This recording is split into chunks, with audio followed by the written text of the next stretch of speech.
আসসালামু আলাইকুম এভরিওয়ান। আশা করছি সবাই ভালো আছেন, আমিও ভালো আছি।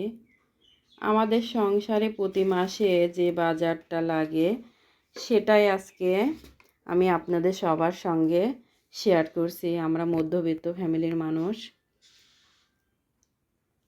আমাদের একটা নির্দিষ্ট অ্যামাউন্টের মধ্যে চলতে হয়। আজকে আমি দেখাচ্ছি প্রতি মাসে আমাদের যে বাজারটা লাগে সেটাই আমি লিস্ট করে বসেছি দেখাতে।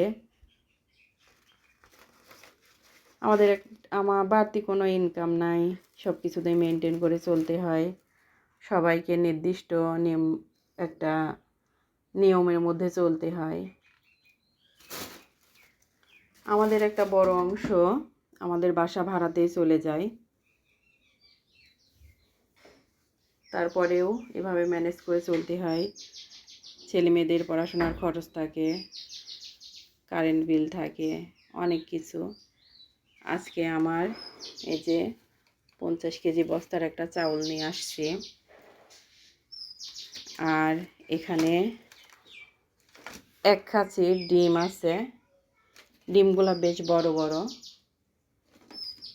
বড় ডিমই মূলত আমার পছন্দ। নুডলসের সঙ্গে যেহেতু সস লাগে, এই জন্যে আমি মিনি প্যাকেট ছোট ছোট সস কিনে নিয়ে এসেছি। আর মাঝে মধ্যে চার পরেও কফি খেতে ইচ্ছা করে, সেজন্যে আমি এই যে নেসক্যাফের ব্ল্যাক টি কিনে নিয়ে এসেছি।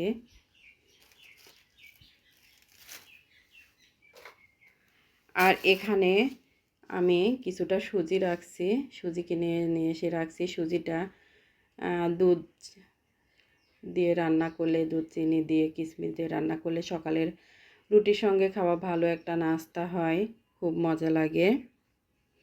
যাই হোক, আজকে আপনাদের সঙ্গে আমার ছোট্ট সংসারের কিছু জিনিস শেয়ার করলাম। এগুলো এখন আমি গুছিয়ে রাখবো। গোছানো থাকলে রান্নার সময় মোটামুটি সময় কম লাগে, আর নিজেকেও পেরেশানি হতে হয় না। আমার ভিডিওটা আজকে আমি শেয়ার করলাম আপনাদের সঙ্গে। চাউলটা এখন আমার কন্টেনারে মানে গুছিয়ে রাখবো আমি। পেঁয়াজ রসুনগুলা মোটামুটি আস্তে আস্তে কেটে ব্লেন্ড করে ডিপে রাখবো। ডিপে রাখলে পারে রান্নার সময় খুব দ্রুত রান্না হয়ে যায়।